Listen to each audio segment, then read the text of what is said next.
오늘 저희들에게 주시는 하나님의 말씀은 신약성경 사도행전 20장 24절 한 절의 말씀입니다. 내가 달려갈 길과 주 예수께 받은 사명 곧 하나님의 은혜의 복음을 증언하는 일을 마치려 하면은 나의 생명조차 조금도 귀한 것으로 여기지 아니하노라. 아멘. 오늘 주신 말씀의 제목을 생명보다 귀한 것, 이런 제목을 붙였습니다. 우리 한번 같이 해볼까요? 생명보다 귀한 것. 한 주일 동안 이 제목을 잘 마음속에 담고 정말 하나님과 동행할 수 있는 우리 모두가 되시길 부탁드립니다. 바울은 4번의 전도 여행을 행합니다. 첫 번째, 두 번째, 세 번째는 로마 감옥에 들어가기 전에 했고요. 4번째 전도 여행은 로마 감옥에서 석방된 뒤에 순교하기 전까지 행하게 됩니다. 우리는 바울의 전도 여행에 관한 말씀을 사도행전을 대하면서 되게 이렇게 생각합니다.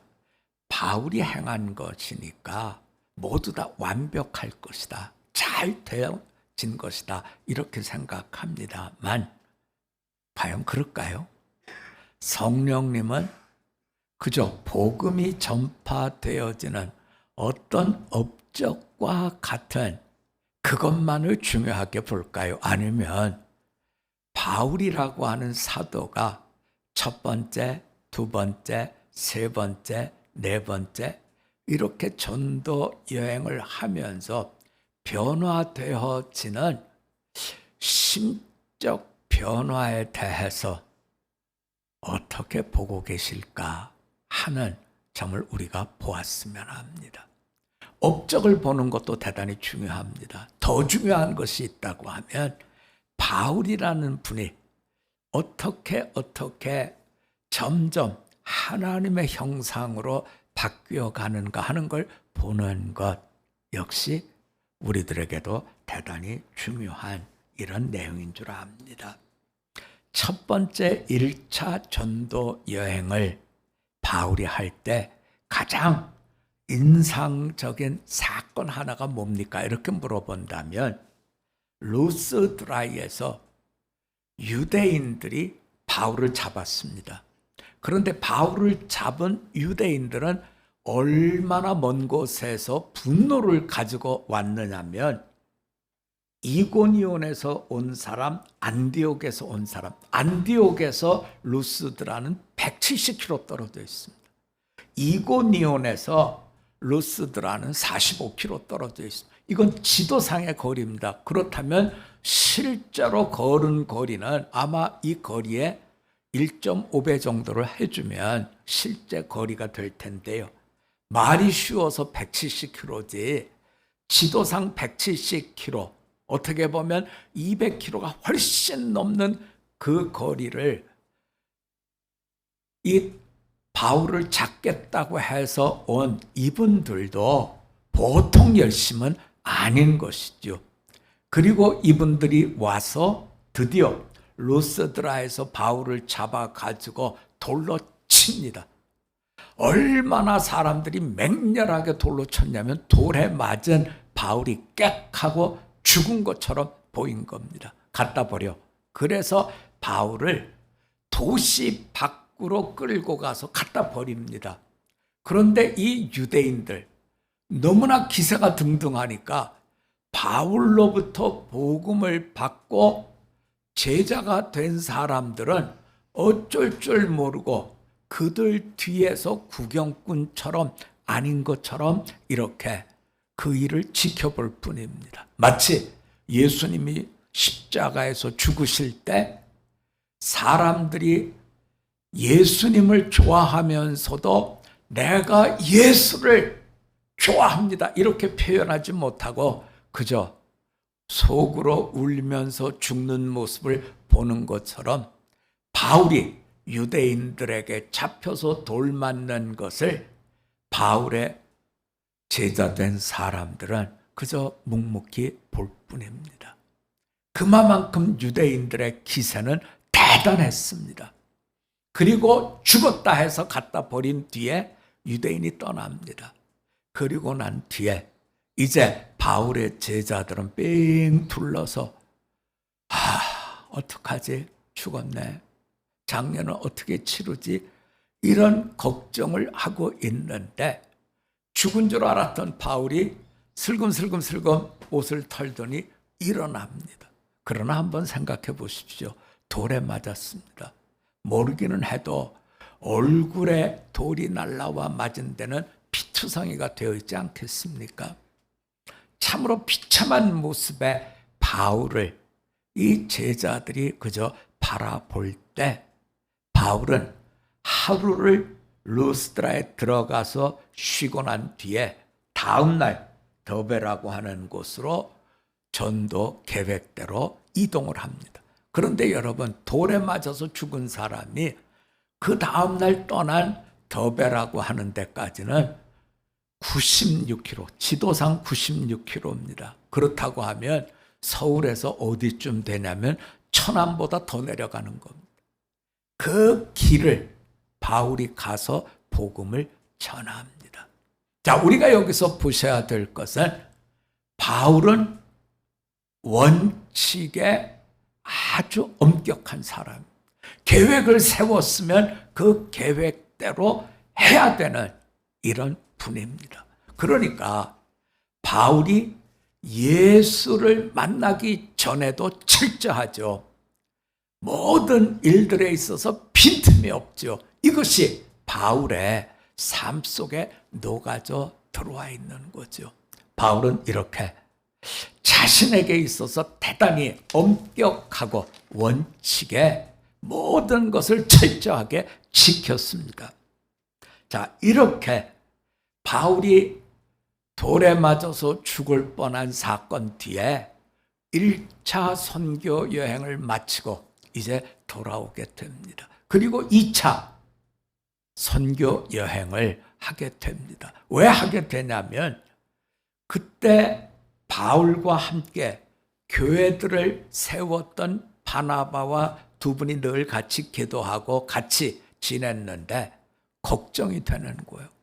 우리가 세운 교회들이 어떻게 됐을까? 그 교회 교인들은 잘 있을까? 이렇게 걱정하다가 두 분이 딱 하고 의견이 맞아떨어집니다. 그게 뭐냐면 그러면 가서 봅시다 해서 2차 전도 여행을 떠나게 된 거죠. 1차는 주로 우리가 지금 터키, 성경에서는 아시아 이 지역입니다. 2차는 아시아로부터 유럽으로 넘어갑니다. 그 첫성이 빌립보죠. 넘어가는 유럽까지가 2차 전도 여행지입니다. 자, 2차로 이제 복음을 전하기 위해서 떠나려고 하는데 어떻게 보면 사소한 것 같고 어떻게 보면 중요한 것 같은 한 가지 일이 꽝 하고 부딪힙니다. 그게 뭐냐면 1차 선교 여행 때 우리가 잘 아는 대로 마가의 다락방에 그 집 아들 마가가 자기 집에 가겠다고 그러고 돌아갑니다. 왜냐하면 여러분 마가의 다락방은 몇백 명이 모여서 기도를 했었죠. 그만큼 마가는 여유 있는 집 아들이었고 여유 있는 집 아들이 길 떠나서 험하고 겪어보지 못한 어려움들을 겪으니까 나자빠진 거죠. 그래서 마가는 돌아갑니다. 그런데 두 번째 선교 여행을 갈 때 엄격한 바울이 마가 데리고 가는 거 안 된다 딱 잘라버립니다. 그런데 바나바는 아니요.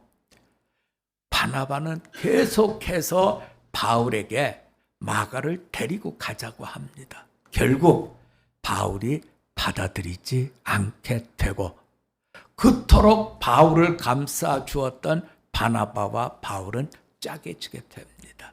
우리는 여기서 바울의 미숙함을 보게 되는 것이죠. 엄격해서 결국에 그토록 자신을 도와주었고 대변해 주었던 바나바와 짝에 지는 이런 일이 생깁니다. 자, 여기서 우리가 성경 한 곳을 보면 좋겠습니다. 어디냐면 빌레몬서로 가봅니다. 빌레몬서 1장 24절입니다. 또한 나의 동역자 마가, 아리스다고, 데마, 누가가 문안하느니라. 그토록 안 돼 했던 마가가 여기서 등장합니다. 우리가 잘 아는 대로 빌레몬서는 감옥에서, 로마 감옥에서 보낸 옥중 감사 편지죠. 바울을 도와서 동역을 하고 있는 마가를 여기서 만나게 됩니다. 여러분, 과연 바울이라는 분이 자기 자신의 엄격한 것, 그것이 우리에게도 필요하죠. 그런데 다른 사람에 대해서는 어떻게 해야 되느냐 하는 이 부분이 우리들이 기도하면서 보셔야 될 부분입니다. 여기서 저하고 어디로 좀 가보시냐면 겟세마네로 가봅니다. 겟세마네에서 예수님과 제자들이 기도를 합니다. 그런데 예수님께서 데리고 가서 같이 기도하자 했던 제자들이 예수님은 땀방울이 핏방울같이 떨어지는데 제자들은 콜콜 잠을 잡니다. 자, 보통 사람 같으면 어휴, 이런 식충이 같은 놈들 그렇게 밥을 실컷 먹더니 기도하러 데리고 왔는데 콜콜 잠만 자는구나 이러면서 책망조의 이야기를 할 텐데 예수님 그렇게 안 하시잖아요. 여러분, 너희가 마음은 원이지만 뭘 갖고 있어요? 육신을 갖고 있는지라 이러면서 그들을 일깨워주는 말씀을 남기는 거죠. 만약에 이 대목에서 바울이 이 마가에 대한 부분이 네가 마음은 선교사로 하나님의 일을 하기를 원하지만 아직 네가 어려서 무섭고 힘들어서 떠났었구나 이렇게 했다면 나중에 바울이 로마 감옥에서 자기를 도와준 사람 마가가 아니라 평생을 나와 함께 복음을 전한 사람 마가 이렇게 했을 것이고 더 나아가서 자신을 그토록 늘 돌봐주었던 바나바에 대해서도 좋은 믿음의 동지로서의 삶을 보여주었을 줄 압니다. 우리가 2차 선교 여행을 가만히 보면 빌립보에서 일어난 사건이 많습니다. 그때 바울이 빌립보에서 겪었던 사건 중에 한 가지는 귀신 들린 여종의 귀신을 쫓아내는 사건이 있습니다. 그때도 예수님과 이 바울의 차이가 보이는데 물론 귀신 쫓아냈습니다. 그런데 예수님은 귀신 들린 그 사람을 불쌍히 여기는데 반해서 바울은 사역 중심의 사고 구조를 갖고 있는 걸 보게 됩니다. 내가 하나님의 사도로 복음을 전해야 되는데 자꾸 여종이 쫓아다니면서 뒤에서 큰 소리로 떠듭니다.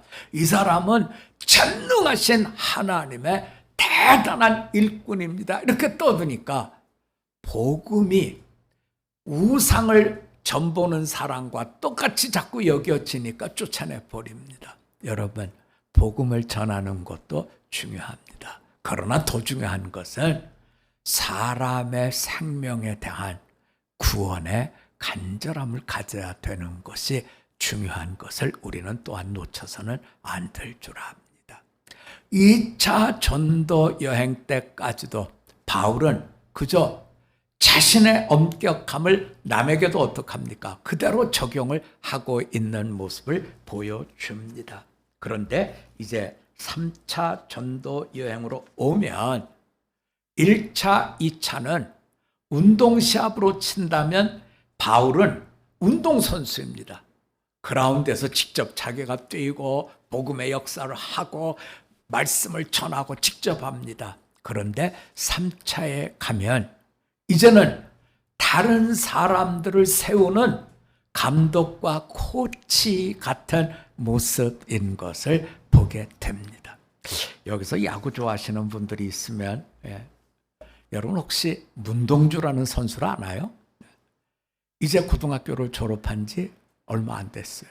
그런데 우리나라 선수인데 아마 미국 메이저리그 가서 통할 수 있을 정도의 강속구를 갖고 있습니다. 얼마나 빠르냐고요?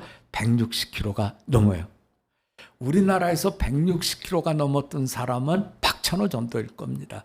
그런데 이 친구가 대단히 빠른 공을 갖고 있습니다. 그래서 이 친구를 뽑은 한화에서는 이 선수 때문에 우리는 이제 승승장구할 거다 그랬습니다.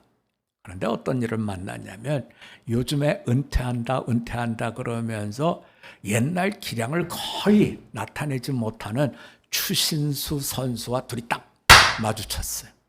여러분, 추신수 선수는 이미 올해 끝나면 은퇴한다는 선수입니다. 노장입니다. 사방 안 아픈 데가 없습니다. 그런데 딱 섰어요. 문동주라는 선수가 보기 좋게 160km 넘는 빠른 공을 슉 던졌습니다. 추신수가 보기 좋게 밀어쳐서, 왼손 타자인데 딱 하고 밀어쳐서 홈런을 날렸습니다. 문동주가 깜짝 놀랐죠. 홈런을 맞았는데 진짜 홈런이야? 하는 표정으로 바라봅니다. 시합이 다 끝난 뒤에 추신수 선수가 얘기합니다. 저는 160km를 밥 먹듯이 던지는 선수들 속에서 살아남은 메이저리거입니다. 앞으로 문동주라는 선수는 훌륭한 선수가 될 겁니다. 지금은 홈런을 맞았지만 여러분, 은퇴를 앞둔 추신수 선수는 내가 선수이기도 하지만 한편으로는 이제는 은퇴를 해서 감독, 코치가 되는 것 같은 마음으로 선수를 바라보더라는 거죠. 바울도 그렇습니다. 3차 여행부터는 어떤 얘기를 자꾸 해주고 있느냐면 내가 여러분들을 키우는 그런 선생님입니다 하는, 선수를 키우는 감독, 코치와 같은 마음으로 보고 있는 것이죠. 자, 저하고 여러분 어디를 좀 보시냐면 사도 바울이 쓴 20장 19절부터 좀 볼까요, 여러분? 곧 모든 겸손과 눈물이며 유대인의 관계로 말미암아 당한 시험을 참고 주를 섬긴 것과 유익한 것은 무엇이든지 공중 앞에서나 각 집에서나 꺼리낌이 없이 여러분에게 전하여 가르치고 21절입니다. 유대인과 헬라인들에게 하나님께 대한 회개와 우리 주 예수 그리스도께 대한 믿음을 증언한 것이라. 밀레도에서 잠깐 배가 정박했을 때 에베소에 사람을 보내서 에베소 장로님들을 오라 합니다. 왜냐하면 갈 시간은 없습니다. 배가 떠날 테니까요. 그래서 빨리 갈 수 있는 사람을 보내서 장로님들 오게 하고 이제 얘기를 합니다. 장로님들, 이제는 장로님들이 이 에베소 교회를 잘 이끌어 주셔야 됩니다 하면서 내가 이 교회에 왔을 때 겸손과 눈물과 당한 시험들을 내가 참고 주를 섬긴 걸 여러분이 보았을 겁니다. 그저 유익한 것이라면 공중 앞에서나 각 집에서나 여러분들에게 거리낌 없이 전하고 가르친 걸 잘 알 겁니다. 유대인들과 헬라인들에게 하나님에 대한 회개, 우리 주 예수 그리스도께 대한 믿음을 증거한 것을 여러분이 잘 보았을 겁니다. 그리고 난 뒤에 과거의 바울과 조금 다른 모습의 바울의 모습이 20장에 나옵니다. 그것이 뭐냐면 24절을 좀 봐주실까요, 여러분? 오늘 우리가 본 말씀입니다. 내가 달려갈 길과 주 예수께 받은 사명 곧 하나님 은혜의 복음을 증언하는 일을 마치려 하면은 나의 생명조차 조금 더 귀한 것으로 여기지 않습니다 하면서 나를 닮아야 됩니다 이렇게 가지 않습니다.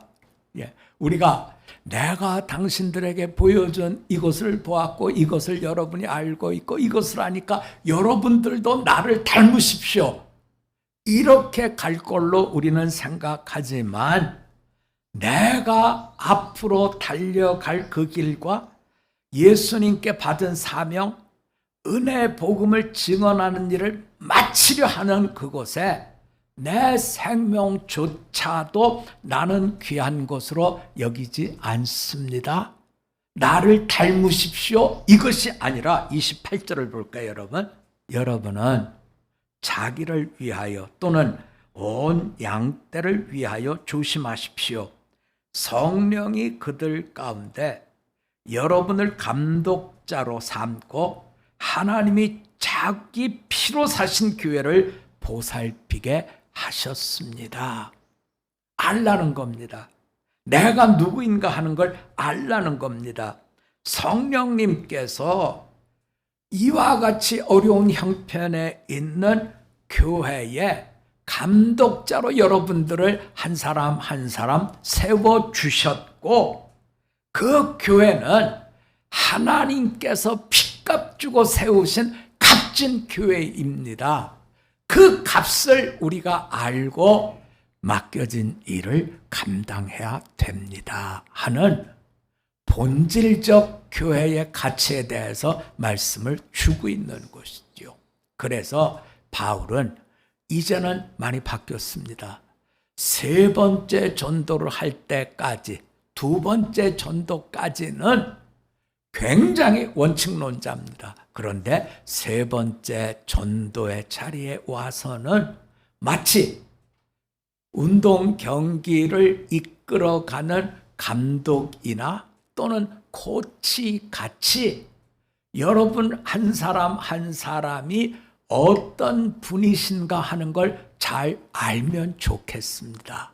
그리고 당신이 받은 이 호칭, 감독이라고 하는 이 호칭은 하나님께서 핏값 주고 산 교회에 허락한 지명인 것을 여러분 마음에 두십시오 하는 말씀으로 가치에 대한 본질적 접근으로 바뀌어진 것을 성경이 보여주고 있습니다.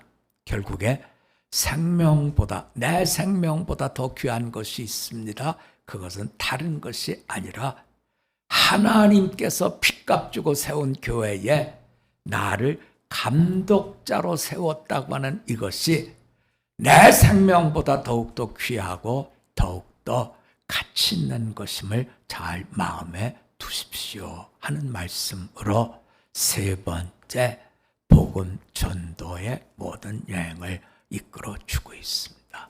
진실로 내게 허락된 교회, 또 내게 허락된 직분 귀히 여길 수 있는 말씀의 사람으로 오늘부터 영원토록 주님과 함께하는 우리 모두가 되시기를 주님의 이름으로 부탁드립니다. 우리 한번 같이 기도드리겠습니다. 하나님 아버지,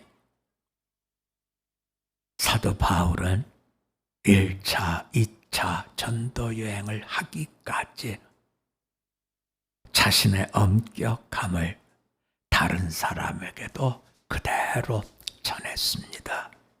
하지만 3차 때부터는 깨달은 바, 나의 충성을 다른 사람들이 어떻게 충성하며 감당할 수 있을까를 이끄는 운동시합의 감독과 코치처럼 교회의 소중함이 예수 그리스도의 핏값으로 세워졌음을 일깨워주고 있고, 더 나아가서 그 교회의 감독자로 쓰임받음이 얼마나 귀한 것인 줄 직분에 대한 귀함을 일깨워 주시니 그저 감사를 드립니다. 우리도 자신에 대해서는 엄격하고 타인에 대해서는 이끌어 줄 수 있는, 자라게 하는 귀한 하늘의 일꾼들로 세워주시기를 원합니다. 그래서 참으로 하나님의 몸된 교회에 섬기는 자로 서게 하옵시고 하나님을 기쁘게 하는 자로 세워줄 수 있는 우리 되게 하여 주시옵소서. 감사드리며 예수님 이름으로 기도드립니다. 아멘.